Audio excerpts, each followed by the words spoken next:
mi dondo me wana ya CTV ton le bi papata eyin ye ko tin dagbedagbe mi no kun to wele bi to gan le bi me son eyin òfin konkole son yobo to me ya Afrique wa ya mi dondo me le bi papata to jire me eyin to egbe eyin Saturday gbe dide mi yun do eyin ti to me mi ton irodo Aziza Gbasa èmi no ran sinon konkole ranyon tin tole han payon tin tole mi no ran ye wa agbaloji na do singa wa ete na do singa ho mena mi to eyin Saturday gbe le bi papata to egbe mi do ran sinon mi ton lopo to agbaloji han sinon mi ton mi do mi de ya yin me wona mi ton le ye no yiro mi do de gbugba hun chan bo han sinon yin ko che we yin Johnny Zobo la lumière Johnny Zobo la lumière yo fo gbe mi do ni eyan mi na do na mi ete utu mi do no yin Johnny Zobo mi na mi zede me ton pere nde utu ndo no yin Johnny Zobo e ma yin nu da hode ndo mi pon Johnny lo jenu kon we ndo Jean de bubam okay Jean lo to anglais me we do Johnny we no do John to ene lo me do Johnny de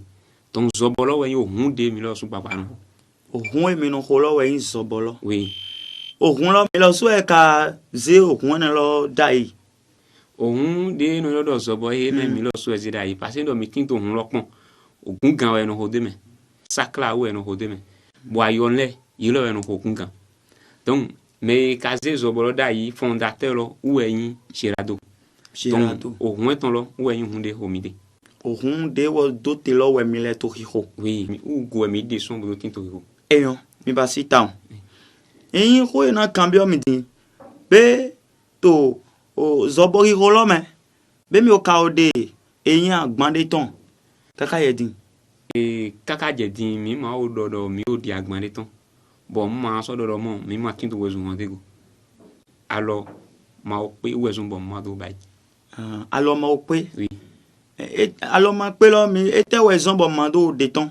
ete wezon town bo ma do de ton kaka ye din mi ma o de ton to do mo na financement lo ton parce que we tu no de han ton akore no se to je studio we tu don de han ton donc akore lo ma ko jalo me wezon bo ma o de ton e ma do mo han lo ma kin e ba ro yin do mi mo me de din bo do e mi na ze mi studio bo mi na jiran lo le o ran mi ko wula we ton da mi na din e ba ro mi to gbe si so me to friend to fide mi te din ma o do han ma kin bo gan le po me de mi ton mi na din oui mi be mi se gan jiran lo le lo po na mi se na me to pipon mi so fin kon kole na ni se o ran gbe lo okay ma do le o han jinjin ko ma yin mo bojolo nuni na so ma wu si we yin bode to ka do na mi na gbedo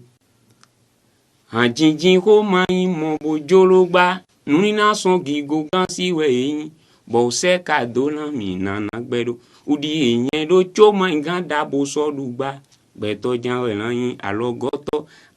ka de kon yi mi te gbegle ndo alogo jan Aziza to dindin alogo ka de kon yi ndege bondo o ran jinjin ko ma yin do mo bojolo nina so akolu si we yin e o to ka do na mi na gbedo ya eyan Johnny Zobo o ran mi ton lo me un se ne si flit o ran lo me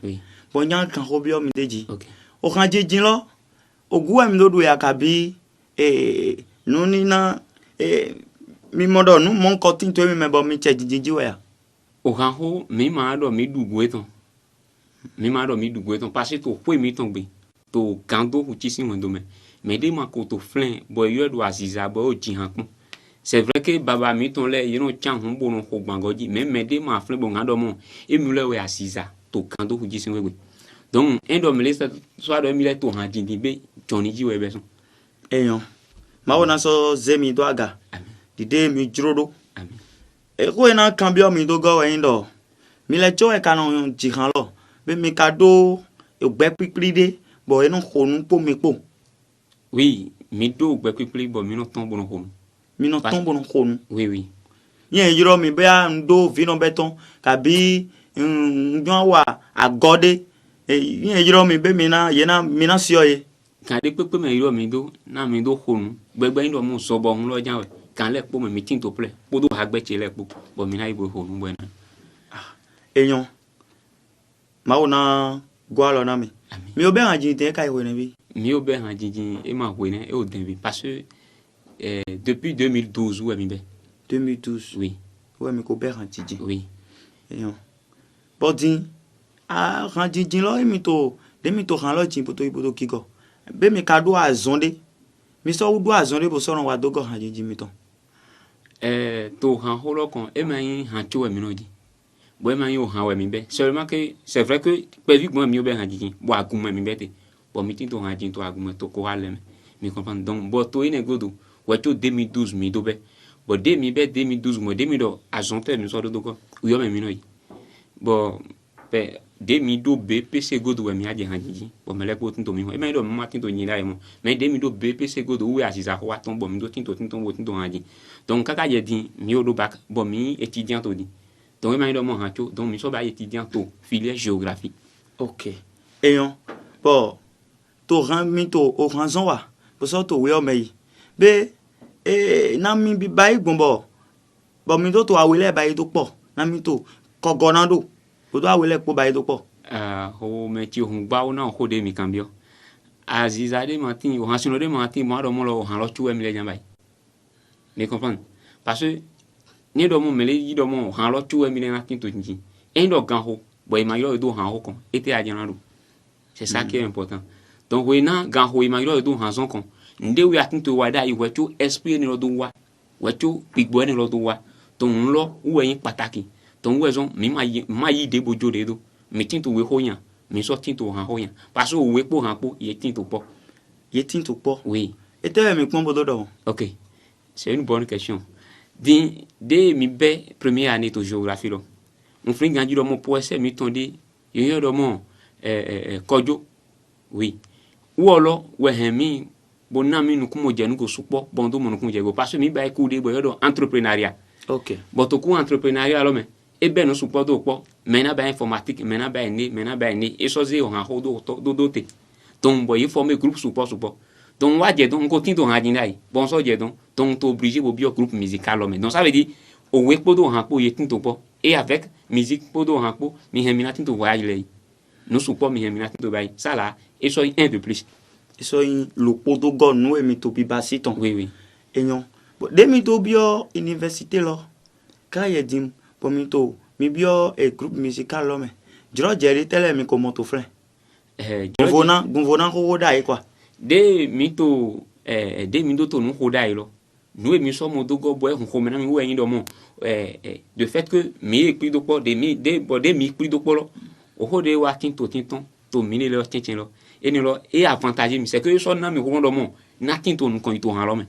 bon nu kon to han lo me gbe to yen na gwa lo na mi parce que man na ba ni san lo eyan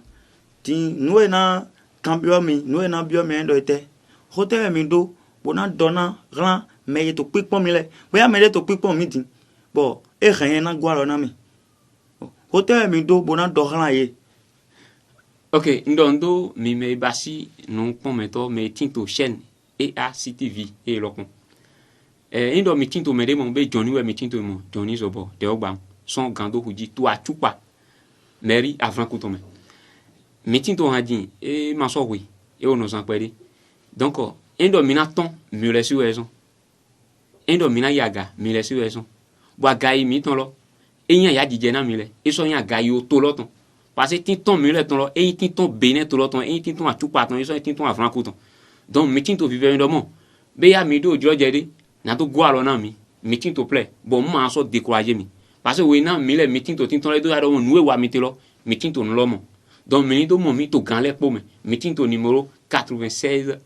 67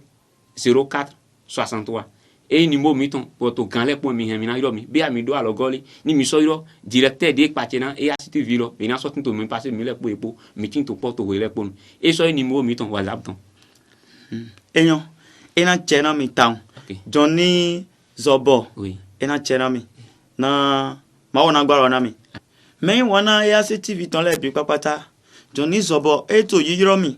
e to bibio alogona mi ton na wo sundo wa te ndo si gan ton to yin ranyo tin tole me mi me yin achupa tole o holo to alo mi ton me Johnny zobo o jire mi ton e ko wa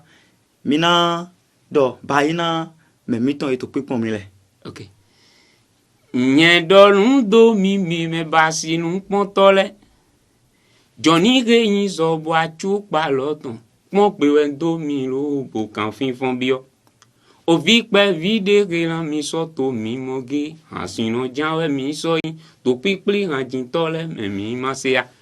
alogo lan mi ton lo we lan se zobo suge do wendo wa yi holo do polo do janwe nte mi se wa do to nkwe nuelan aloropo die mai gan kwa si pepon de je de go e na do do nu alogo mi ton no ti pon we ntege alodopo Johnny do mai gan kwa si pepon de je de go gba un e na do do nu nte no pon mi so ti mi se wa do to eyo ina chera mi ogbe ran yan mi amen eyo me wona mi ton le bi papata to EAC TV Benin e si ayin do achupa sin otome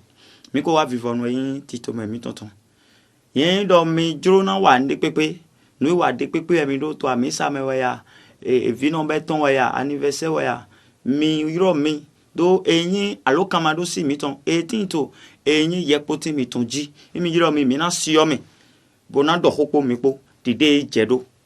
e na chena mi e kan eyin Saturday gbe ja mi ba si